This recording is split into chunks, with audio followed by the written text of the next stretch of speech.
Sir आप subjective के बारे में बताइए।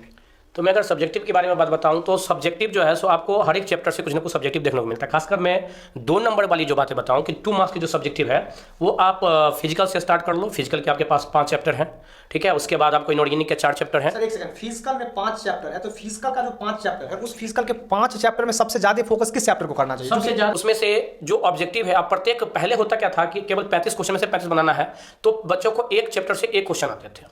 अब जो सिचुएशन हो गया है, क्योंकि 16 चैप्टर है, उससे आपको 70 क्वेश्चन पूछे जाने हैं, 70 में से आपको 35 का जवाब देना है। तो इसमें आपको करना क्या है, जो बच्चे जो हैं वो सबसे पहले तो जो कुछ चैप्टर का मैं नाम बता रहा हूँ, जिस चैप्टर से मोस्टली क्वेश्चंस आते हैं उसे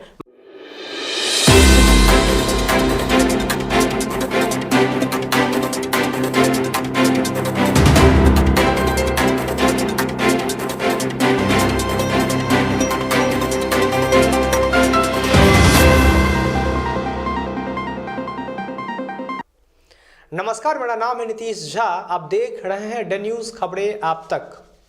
डे न्यूज़ की खास पेशकश परीक्षा पे चर्चा में आज हमारे साथ मधुबनी जिले के बेहतरीन शिक्षकों में से एक कर्ण केमिस्ट्री के डायरेक्टर ऋषिकेश कर्ण हमारे साथ जुड़ेंगे। आपको बता दें, आगामी 1 फरवरी से बिहार बोर्ड और 15 फरवरी से सीबीएसई की 12वीं बोर्ड की परीक्षाएं होने वाली है।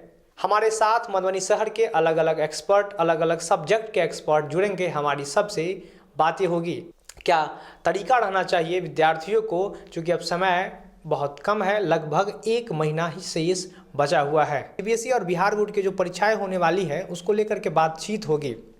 केमिस्ट्री के शिक्षक हैं, किस तरह के प्रश्न आने की इस बार संभावना है, क्या पैटर्न है, फिजिकल, ऑर्गेनिक, इनऑर्गेनिक में कितने प्रतिशत प्रश्न आने की संभावना है, इन सभी बातों पे विस्तार से चर्चा होने वाली है।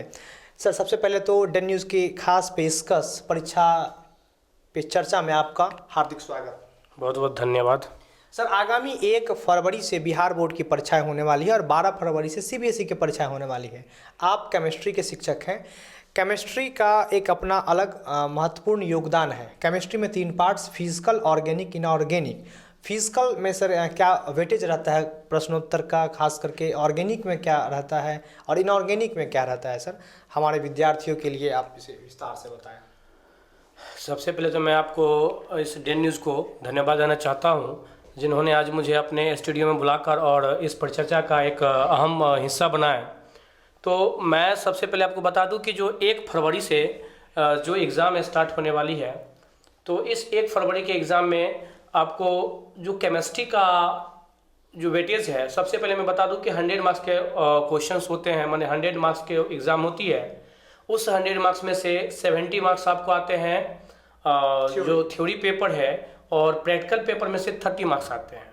इसमें होता क्या है कि जो 70 मार्क्स है उस 70 मार्क्स को 3 भाग में डिवाइड कर दिया गया है। 3 भाग कहने का सेंस हुआ कि एक फिजिकल, इनऑर्गेनिक और ऑर्गेनिक। मैं आपको सबसे पहले बता दूं, जो फिजिकल वाले पार्ट्स है उस फिजिकल पार्ट से आपको टोटल 23 मार्क्स के क्वेश्चन आते हैं। जो इनऑर्गेनिक पार्ट्स है उसमें से 19 क्वेश्चन आते हैं, 19 मार्क्स के क्वेश्चन आते हैं, 19 नंबर का क्वेश्चन वहाँ से आता है। और जो ऑर्गेनिक है, इस ऑर्गेनिक से आपको 28 मार्क्स के क्वेश्चन आते हैं, तो टोटल मिला के 70 मार्क्स हो गए आपको। दूसरी बात क्या है कि थ्योरी पेपर को भी और ईजी कर दिया है। ईजी क्या किया है कि थ्योरी पेपर को भी 2 पार्ट्स में डिवाइड कर दिया। एक कर दिया गया ऑब्जेक्टिव और एक कर दिया गया सब्जेक्टिव।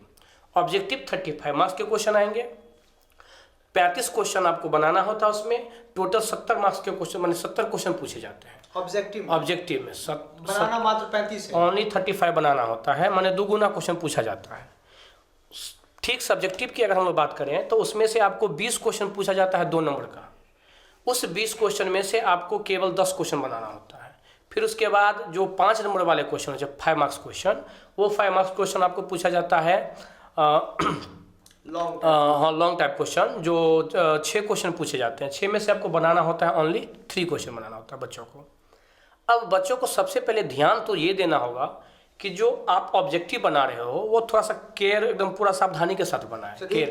पहले हम लोग बात ऑब्जेक्टिव पे करेंगे, क्योंकि ऑब्जेक्टिव क्वेश्चन में मार्क्स आने की जो पॉसिबिलिटी है वो काफ़ी बढ़ जाती है। अगर आप सही करते हैं तो सीधा 1 मार्क्स आपके खाते में चला जाता है। तो ऑब्जेक्टिव के लिए सर क्या रणनीति होनी चाहिए, क्योंकि अब समय ज़्यादा है नहीं, मुश्किल से 1 महीना का समय है। तो अंतिम समय में 1 महीना में विद्यार्थी ऑब्जेक्टिव को लेकर के कैसे तैयारी करें और किन किन टॉपिक्स पे, किन किन चैप्टर्स पे ज़्यादा पकड़ बनाए जिससे उन्हें ऑब्जेक्टिव में फ़ायदा मिलेगा। तो मैं आपको सबसे पहले बता दूं कि जैसे आपको टोटल 16 चैप्टर हैं इस केमिस्ट्री के अंदर में 12th में, उसमें से जो ऑब्जेक्टिव है, आप प्रत्येक, पहले होता क्या था कि केवल 35 क्वेश्चन में से 35 बनाना है, तो बच्चों को एक चैप्टर से 1 क्वेश्चन आते थे। अब जो सिचुएशन हो गया है, क्योंकि 16 चैप्टर है और उससे आपको 70 क्वेश्चन पूछे जाने हैं, 70 में से आपको 35 का जवाब देना है। तो इसमें आपको करना क्या है, जो बच्चे जो हैं वो सबसे पहले तो जो कुछ चैप्टर का मैं नाम बता रहा हूँ, जिस चैप्टर से मोस्टली क्वेश्चंस आते हैं उससे मैं उसका नाम बताना चाहता हूँ। जैसे मैं आपको बता दूँ, जो ऑर्गेनिक में एक ये है पॉलीमर चैप्टर है, वहाँ से 5 ऑब्जेक्टिव आते हैं, 5 मार्क्स के 5 नंबर, माने 5 क्वेश्चन आते हैं। नंबर ऑफ क्वेश्चन जो होते हैं 5 क्वेश्चन। ये फिक्स है, पॉलीमर से 5 क्वेश्चन आएगा ही। हाँ, हर एक साल अलग अलग आता है, किसी साल 6 मार्क्स का है, किसी साल आपको 7 मार्क्स का है, मिनिमम। जैसे 2022-23 की मैं बात बता दूं, अगर मैं एनालिसिस करूं तो 2022-23 में आपको यहाँ से 5 क्वेश्चन पूछा गया है, ठीक है। अगर मैं बात करूं वहीं पे बायोमोलिकुल्स का, तो बायोमोलिकुल्स का भी सेम रेशियो है, 5 क्वेश्चन वहाँ से आया है। फिर मैं अगर बात करूं एवरीडे लाइफ इन केमिस्ट्री, तो वहाँ से भी जो सबसे लास्ट चैप्टर है वहाँ से 4 क्वेश्चन आया है, ठीक है। ऑब्जेक्टिव की मैं बात बता रहा हूँ। उसके बाद अगर हम लोग चलते एमीन, तो एमीन एक ऐसा चैप्टर है जहाँ से 6 क्वेश्चन आए हुए हैं। फिर हम लोग चलते हैं, आपको कुछ चैप्टर का नाम है जैसे इनऑर्गेनिक में पी ब्लॉक में से आपको 7 से 8 क्वेश्चन देखने को मिला है। सर यहाँ हम टोकना चाहेंगे, ये पी ब्लॉक से पहले हमने बायोमोलिक्यूल्स की बात की। मुझे जहाँ तक पता है ये सब बहुत शॉर्ट चैप्टर है, अगर विद्यार्थी 2-4 बार 5 बार रीड भी कर ले तो 3 से 4 ऑब्जेक्टिव टकराने की पूरी पॉसिबिलिटी। निश्चित उसके बस एक बार वो जो चैप्टर है उस चैप्टर को केवल एक बार सही से रीड कर ले, वो जो नोट्स तैयार किया है उस नोट्स को अगर वो सही से रीड कर ले केवल बच्चे, तो हमको लगता है वो 4 से जो 5 क्वेश्चन है वो इजी से बना देंगे। और जैसे मैंने पी ब्लॉक की बात करा, तो पी ब्लॉक भी एक ऐसा चैप्टर है जो थोड़ा सा लॉन्ग चैप्टर है, उसमें सब्जेक्टिव भी सबसे ज़्यादा पूछा जाता है, 8 मार्क्स के सब्जेक्टिव आते हैं। और ऑब्जेक्टिव जो 2 साल का एनालिसिस हुआ है, किसी साल में 6 पूछा गया है, किसी में 7 पूछा गया है, तो मैं एक अप्रोच लेके चलता हूँ कि 7 से 8 क्वेश्चन ऑब्जेक्टिव वहाँ से निकल के आता है। फिर एक सरफेस केमिस्ट्री है, उस सरफेस केमिस्ट्री से आपको 5 क्वेश्चन वहाँ से पूछे जाते हैं। अगर बच्चे इस कुछ चैप्टर को अगर सही से एनालिसिस कर ले, जैसे मैं आपको बता दूं, एक कोऑर्डिनेशन कंपाउंड है, कोऑर्डिनेशन कंपाउंड में से 4 क्वेश्चन आते हैं। उस 4 में से मैं 2 टॉपिक बताना चाहूँगा जहाँ से मोस्टली सबसे ज़्यादा क्वेश्चन आता है। 4 क्वेश्चन लगभग हो सकता है तो उसी टॉपिक से हो, और वो 4 क्वेश्चन जो वो टॉपिक है, ऑक्सीडेशन नंबर निकालना, ऑक्सीकरण संख्या निकालना, और एक आपको होता है कोऑर्डिनेशन कंपाउंड जो दिया रहता है उपसंयोजक यौगिक, उसके IUPAC नाम लिखना, जहाँ से आपको लगभग देखा गया है कि 2 से 3 क्वेश्चन, ठीक है, इस टॉपिक से 110% रहेगा ही। तो अगर इस जो कुछ टॉपिक को अगर बच्चे अगर सही से थोड़ा सा अगर पढ़ ले, कवर कर ले, ज़्यादा दिन नहीं, अब जैसे टाइम नहीं है, अगर 10 दिन के अंदर में भी अगर बच्चे चाहे तो यह आराम से हो सकता है। ये सर आपने ऑब्जेक्टिव के सिलसिले में आपने बातें बताई, जिसमें आपने बायोमोलिक्यूल्स का नाम लिया, एमीन्स का नाम लिया, पी ब्लॉक का नाम लिया, सरफेस केमिस्ट्री की आपने बात की।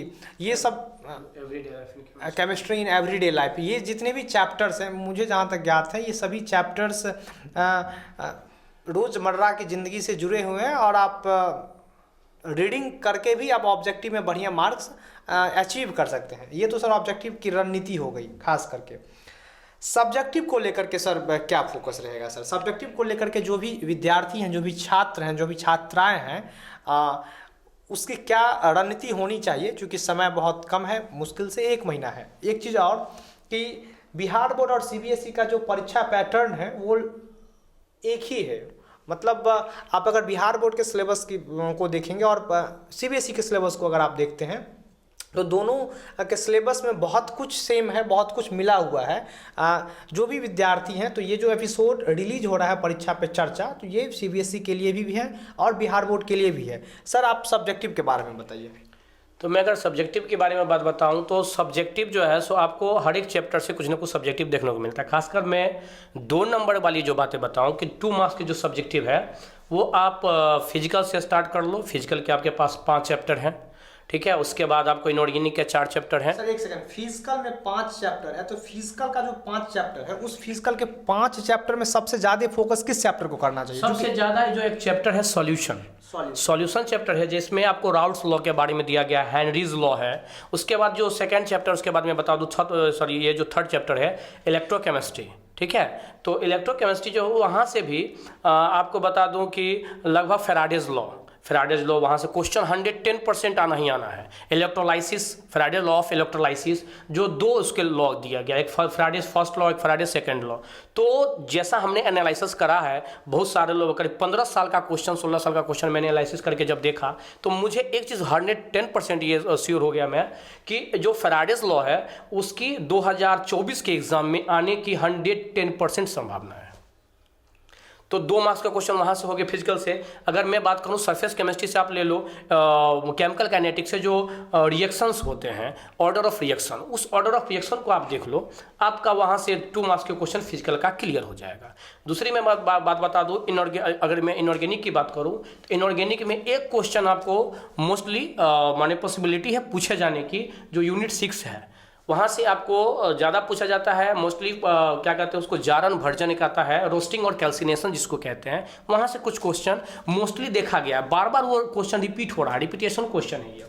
फिर मैं बात करूँ पी ब्लॉक, तो पी ब्लॉक में से मैं बच्चों से ये रिक्वेस्ट करना चाहूँगा कि पी ब्लॉक एक ऐसा चैप्टर है जहाँ से अगर 20 क्वेश्चन आपसे 2 मार्क्स के पूछा जा रहा है तो उसमें से मैं आपको बता दूँ 5 से 6 क्वेश्चन आपको यहीं से 2 मार्क्स के पूछे जाएंगे। जहाँ से आपको 20 में से 10 क्वेश्चन बनाना होता है। तो अगर आप इसमें से अगर इस चैप्टर को थोड़ा सा अगर कॉन्शियस होकर पढ़ लें, कहने का सेंस हुआ, कॉन्शियस होने का हमारा सेंस ये है कि इसमें पूरा कंसेप्चुअल क्वेश्चन आता है। जैसे अमोनिया है, फॉस्फीन है, तो अमोनिया जो है वह आपको क्या कहते हैं हाई बेसिक होता है देन फॉस्फीन के कारण। अमोनिया हाइड्रोजन बॉन्ड फॉर्म करता है बट फॉस्फीन बॉन्ड फॉर्म क्यों नहीं था। तो इस टाइप्स के जो क्वेश्चन है कि एनालिसिस करने वाला है, दैट मीन्स कॉन्सेप्चुअल क्वेश्चन है, उस क्वेश्चन के ऊपर ये ज़्यादा ध्यान दें। और गारंटी है कि यहाँ से आपको मोस्टली क्वेश्चन 2 मार्क्स के क्वेश्चन यहाँ से इनऑर्गेनिक में सबसे ज़्यादा क्वेश्चन यहीं से देखने को मिलता है। फिर डी ब्लॉक का 1 से 2 क्वेश्चन आएगा और कोऑर्डिनेशन कंपाउंड से हमने बता ही दिया है कि आप उस चीज़ को अगर देख लेते हो तो 1 से 2 क्वेश्चन वहाँ से आता है। और अगर मैं बात करूँ अब ऑर्गेनिक का, ऑर्गेनिक में सबसे ज़्यादा इंपॉर्टेंट जो चैप्टर है वो एल्डिहाइड, कीटोन और उसके बाद में बता दूँ एक एमीन चैप्टर है। एल्डिहाइड, कीटोन और एमीन। और आप अब बात कर रहे हैं सब्जेक्टिव को लेकर के ऑर्गेनिक में। फिर यहाँ से आपके 2 मार्क्स क्वेश्चन आ जाते हैं। फिर उसके बाद एक कार्बोक्सिलिक एसिड्स टॉपिक है, वहाँ से एक क्वेश्चन आ जाता है। अब मैं आपको उसके बाद बता दूं कि अल्कोहल चैप्टर है, अल्कोहल चैप्टर से आपको 1 से 2 क्वेश्चन वहाँ से देखने को मिलता है। बाद बाकी 1-1, 2-2 क्वेश्चन ऑब्जेक्टिव क्वेश्चन 2 मार्क्स के क्वेश्चन आपको पॉलीमर से देखने को मिलेगा। फिर क्या कहते हैं उसको, पॉलीमर के बाद जो है सो आपको बायोमोलिक्यूल से देखने को मिलेगा। और every day life in chemistry से वहाँ से मैक्सिमम 1 क्वेश्चन देखने को मिलता है 2 मार्क्स में। ये तो सर आपने फिजिकल, ऑर्गेनिक, इनऑर्गेनिक, तो सबसे पहले आपने फोकस करा कि ऑब्जेक्टिव क्वेश्चंस जो भी हैं तो उस ऑब्जेक्टिव क्वेश्चंस के बारे में आपने फोकस किया कि ऑब्जेक्टिव क्वेश्चंस पे जो भी विद्यार्थी हैं उनको ज़्यादा फोकस करना चाहिए और समय कम है और ऑब्जेक्टिव क्वेश्चन से हम लोग अच्छा मार्क्स, बढ़िया मार्क्स ला सकते हैं। चूँकि 70 क्वेश्चन में से 35 क्वेश्चन का ही जवाब देना है, यही ना सर? 70 ऑब्जेक्टिव क्वेश्चन पूछे जाने हैं। लगभग चैप्टर कितने हैं? 16 यानी कि 16 चैप्टर में से आपको 70 क्वेश्चंस ऑब्जेक्टिव पूछे जाने हैं जिसमें आपको 35 का जवाब देना है। तो ये एक बहुत बढ़िया चांस होता है, एक बहुत बढ़िया मौका होता है विद्यार्थी के पास कि आप ऑब्जेक्टिव क्वेश्चन से बढ़िया मार्क्स स्कोर कर सकते हैं। उसके बाद सर ने वेरी शॉर्ट, जिसको हम लोग सब्जेक्टिव क्वेश्चंस कहते हैं, उसके बारे में उन्होंने बताया। अच्छा सर, लॉन्ग क्वेश्चन जो रहता है केमिस्ट्री में वो 4-5 शायद आते हैं, हम लोग 6 क्वेश्चन आते हैं, 6 में से 3 बनाना होता है। 6 में से 3 ही बनाना होता है। तो कोई ऐसा 2-3 चैप्टर जिसको सर आपको ये प्रोबेबिलिटी हो कि इसमें से लॉन्ग आने की संभावना है? हाँ, जैसे मैंने आपको कह दिया कि केमिकल काइनेटिक्स फिजिकल में केमिकल काइनेटिक्स एक ऐसा चैप्टर है जहाँ से ऑर्डर ऑफ रिएक्शन वहाँ से पूछे जाने की 110% संभावना होती है। दूसरा मैं बता दूं पी ब्लॉक से कुछ ऐसे क्वेश्चन हैं जो आपको वहाँ आना ज़्यादा पॉसिबिलिटी है कि 5 मार्क्स में क्वेश्चन वो पूछ देगा। फिर मैं बता दूं डी ब्लॉक में एक दो क्वेश्चन ऐसे हैं जैसे preparation of potassium permanganate and potassium dichromate, यहाँ से एक क्वेश्चन आने की पॉसिबिलिटी है। फिर मैं आपको बता दूं कि ऑर्गेनिक है, ऑर्गेनिक में आपको देखो 5 मार्क्स के क्वेश्चन आते कैसे, सो थोड़ा सा मैं इसको और एक्सप्लेन कर दूं कि पहले क्या होता था कि पहले आपको एक क्वेश्चन दे दिया, आप उसका आंसर लिख रहे हो, 5 मार्क्स आपको दिया जाता था। अब ऐसा नहीं है, अब जो है सो मोस्टली क्वेश्चन आपको पूछा जाता है 5 मार्क्स के क्वेश्चन में कि जैसे क्वेश्चन नंबर 1 उसमें ए और बी करके आपसे पूछ दिया। अच्छा। ए में कर दिया गया जैसे कोऑर्डिनेशन कंपाउंड्स में है कि वर्नर्स थ्योरी, तो वर्नर्स थ्योरी जो है उस थ्योरी में आपको 3 मार्क्स का दे दिया गया वो, और उसी के नीचे में दे दिया गया बी नंबर में क्वेश्चन कि what is ligands and right it's classification. तो लिगेंड क्या है और उसके क्लासिफिकेशन को आप लिख रहे हो, तो 2 मार्क्स का ये क्वेश्चन दे दिया। तो ए में 3 मार्क्स मिल गया और बी में 2 मार्क्स मिल गया, मतलब ए और बी दोनों मिला के 5 मार्क्स मिल गया। डायरेक्ट क्वेश्चन अब नहीं पूछा जाता। हाँ, 5 मार्क्स डायरेक्ट क्वेश्चन 5 मार्क्स का पहले बहुत कम कर दिया, एक बहुत होता है 1 से 2 पूछ दिया 6 में से, नहीं तो नहीं आता है। मोस्टली क्वेश्चन अब आपको इसी टाइप का देखा जा रहा है, जैसा अभी जो चल रही है, पिछले ईयर भी चला था और इससे पहले जो करीब 5-7 साल का क्वेश्चन लेके देखिएगा तो थोड़ा सा जो शिक्षा विभाग ने इस क्वेश्चन को पूछने का पैटर्न थोड़ा सा चेंज कर दिया। सर हमारी आपकी ये जो परिचर्चा हो रही है, ये शिक्षा पे परिचर्चा के दौरान हो रही है, तो सर आप एक बार खुद से भी कहना पसंद करेंगे कि बिहार बोर्ड और सीबीएसई में सेम पैटर्न होने रहता है हमेशा? पैटर्न तो अलग, क्योंकि दोनों को तो पूछने का तरीका अलग है, लेकिन पूछने का तरीका सिलेबस एक ही है। हाँ। थोड़ा सा होता क्या है कि जैसे पिछले ही साल में बता दूं, कोरोना के टाइम का बात जो हुआ था, करीब 2020-21 की बात है, तो वहाँ पे हमारा बिहार बोर्ड जो है सिलेबस में से कोई रिड्यूस नहीं किया था, लेकिन सीबीएसई जो है उसमें से कुछ चैप्टर को रिड्यूस कर दिए हुए थे, हटा दिया था। ठीक एज लाइक जस्ट इस बार भी जो नया जो पैटर्न का जो आपके पास एनसीईआरटी का बुक जो आया है, उस बुक में से देखिएगा 4 से 5 चैप्टर को हटा दिया है। तो हो सकता है कि सीबीएसई वाले को यह 3 से 4 चैप्टर पढ़ना ना पड़े और हो सकता है कि वहीं से क्वेश्चन आए। लेकिन बिहार बोर्ड की जहाँ तक बात है, तो बिहार बोर्ड में हमको नहीं लगता, क्योंकि जब कोरोना जैसे विपत्ति के समय में एक भी चैप्टर रिड्यूस नहीं किया गया और टोटल में से टोटल पूछ दिया गया, हमको नहीं लगता है कि यहाँ से भी वो जो अभी चैप्टर फिलहाल एनसीईआरटी में से हटाया गया है उसमें से ना पूछे। तो इसीलिए बच्चों को हम लोग पूरा 16 चैप्टर पढ़ने के लिए उनको सलाह देते हैं कि आप कम से कम उसको एक बार जरूर देख के जाएँ। सर अब 1 महीना मुश्किल से बचा हुआ है, तो इसमें चूंकि हम ये तो नहीं कहेंगे कि अब इसमें क्या होना चाहिए, चूंकि सबका अपने पढ़ने का तरीका अपना अलग अलग होता है, लेकिन तब पर भी एक खास डिसिप्लिन के साथ विद्यार्थियों को पढ़ना चाहिए। उसमें कौन सी रणनीति के तहत अब उनको पढ़ना चाहिए, कितना समय देना चाहिए? देखिए, सबसे बड़ी बात है कि केमिस्ट्री जो है ना, केमिस्ट्री क्या कोई भी सब्जेक्ट, सबसे बड़ी बात डिसिप्लिन होना जरूरी है। डिसिप्लिन कहने का सेंस कि आप किस सब्जेक्ट के प्रति कितने अपने आप को आप एफर्ट दे रहे हो। खासकर मैं अगर केमिस्ट्री की बात करूं तो केमिस्ट्री में सबसे बड़ी बात है कि कंसंट्रेशन पावर आपका होना चाहिए। कभी भी अगर बच्चे पढ़ने के लिए बैठते हैं तो पूरा ब्रेन, उसका फोकस एकदम कंसंट्रेशन उसके टॉपिक पे होना चाहिए, सब्जेक्ट पे होना चाहिए। आप कौन सा टॉपिक पढ़ रहे हो, पहले तो वो एक तैयार कर लें कि मुझे पूरे दिनों के अंदर, माने एक दिन में, अब वो सेल्फ स्टडी पे ज़्यादा ध्यान दें। सेल्फ स्टडी बच्चे अभी के समय में जितना करेंगे उसके लिए उतना बेनिफिट है। सेल्फ स्टडी में आप वो क्या करें, टाइमिंग फिक्स कर ले कि मुझे 8 घंटा पढ़ना है, 10 घंटा पढ़ना है।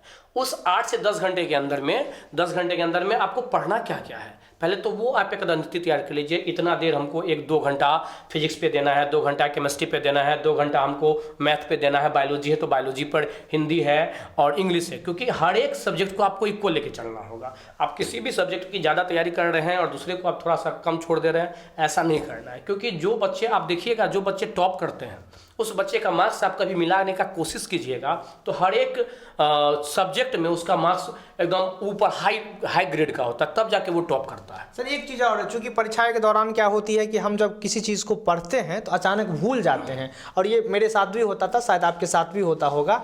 तो जैसे हमने कोई टॉपिक को पढ़ा, अब अगर मुझे कोई पूछेगा तो मुझे लग रहा है कि मैं उसे भूल जाऊँगा, इससे बचने की कोई खास उपाय?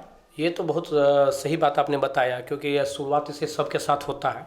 मेरे साथ भी होता था, लगता था कि मुझे सारा कुछ आ रहा है, और जब मैं वहाँ से मैंने बोलने के लिए बैठता था तो कुछ नहीं आता था। तो ये एक्चुअली होता है, खासकर अभी का जो समय है, इस समय में मोस्टली बच्चे के साथ ये घटना होती है। वो बच्चा देखेगा कि अब उसको लगता है कि मुझे कुछ नहीं आ रहा है, माने शायद मेरे तैयारी कुछ नहीं है। तो इस सब से बचने के लिए आप जितना भी बच्चा अगर आप मान लेते हैं सपोज दैट कोई बच्चा अभी पढ़ने के लिए बैठ गया केमिस्ट्री में उसने भी 5 क्वेश्चन को तैयार करा, 5 क्वेश्चन उसको तैयार हो गया, उस 5 क्वेश्चन को अब फिर जो नेक्स्ट डे वो बैठे तो एक बार जरूर देख ले, रिवाइज कर ले। इसको रिवीजन कहा जाता है। रिवीजन का बच्चा मतलब क्या समझता है कि आज हमने पढ़ लिया, कल उसको नहीं देखना, फिर परसों देख, नहीं, आप रोज जितने क्वेश्चन आप पढ़ रहे हो, अगर आप 2 दिन के अंदर में 10 क्वेश्चन पढ़ लिए हो तो आप तीसरे दिन माने पढ़ने के लिए बैठ रहे हो, तो आप अभी का जो समय है उसमें उस 10 क्वेश्चन को एक बार जरूर टच कर लें, फिर आप 11 क्वेश्चन की तरफ चलें। और अगर आपको जो क्वेश्चन लगे कि नहीं मैं बार बार याद कर ले रहा हूँ और उसको भूल जा रहा हूँ, तो कोशिश करें उस क्वेश्चन को बार बार लिखने का। अगर आपको एक बार याद हो जा रहा है तो दोबारा आप उसको कॉपी बंद करें और अपने मन से उसको लिखने का कोशिश करें। अगर ऐसा आप 1 से 2 बार करते हैं तो शायद हमें नहीं लगता है कि आप दोबारा उसको भूल पाइएगा। तो बच्चों को सबसे पहले जो माइंड कंसंट्रेशन है, वो कंसंट्रेशन पावर बढ़े कैसे, तो एक बार ज़रूर इस चीज़ को आप अपना के देखें, शायद मुझे लगता है कि आपके लिए बेनिफिट होगा। जैसे आप मैथ या फिजिक्स हो या केमिस्ट्री अगर कोई फार्मूला याद करना चाहते हैं तो उस फार्मूला को तो पहले आप अपने वॉल पे लगा लें, और सोने और उठने के वक्त, जब आप सोते हैं तब और जब आप उठते हैं तब एक बार ज़रूर उस फार्मूला को देखें। ताकि होता क्या है, हम लोग का जो यह ह्यूमन नेचर होते हैं, जिस चीज़ को हम लोग बार बार देखते हैं तो वो चीज़ हमारे माइंड में ज़्यादा बातें याद रहती हैं। और हो सकता है अभी आपको याद नहीं हो, लेकिन जब आप एग्जाम में लिखने के लिए बैठिएगा तो देखते ही मतलब आपको याद आ जाएगा, अच्छा हमने वाल में यह फार्मूला लगाया था। तो इस चीज़ को बार बार देखें, इससे भी आपका थोड़ा सा कंसंट्रेशन पावर बढ़ेगा। दूसरा कि अगर संभव है, पॉसिबल है, तो मॉर्निंग में उठ करके और ज़्यादा नहीं तो 5 से 10 मिनट मेडिटेशन करें, योगा करें, और जो एक योगा का जो एक मुद्रा होता है, योग मुद्रा में जा करके और आप थोड़ा सा लंबी सांस को ऊपर ले जाके और धीरे धीरे छोड़ें। और जब आप सांस लें और सांस छोड़ें, उस दोनों कंडीशन में आपका जो ध्यान है उस सांस के ऊपर होना चाहिए। जब आप सांस छोड़ रहे हैं तभी भी और जब आप सांस ले रहे हैं तभी भी, दोनों कंडीशन में आपका जो ब्रेन है, आपका जो माइंड है, वहाँ कंसंट्रेट हो। इससे मुझे लगता है, जहाँ तक मैंने देखा है, अगर आप कंटिन्यू इसको करते हैं तो 1 महीने के बाद आपका जो पावर है, कंसंट्रेशन पावर, वो 110% है, आपके बस में आ जाएगा। और आप जहाँ जितना फोकस करना चाहिएगा आप उतना उस चीज़ पे फोकस कर सकते हैं।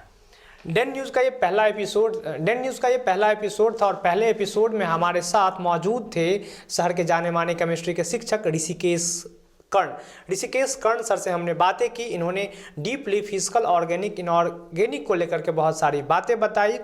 अगर जो भी आगामी परीक्षाएं होने वाली है बिहार बोर्ड की और CBSE की, इस पे ज़रूर ये डेन न्यूज़ की जो खास पेशकश है परीक्षा पे चर्चा, मुझे उम्मीद है काफ़ी लाभप्रद होने वाला है। अपने सहयोगी सोनू कुमार के साथ मैं नीतीश झा, मधुबनी से। देखते रहिए डेन न्यूज़, खबरें आप तक।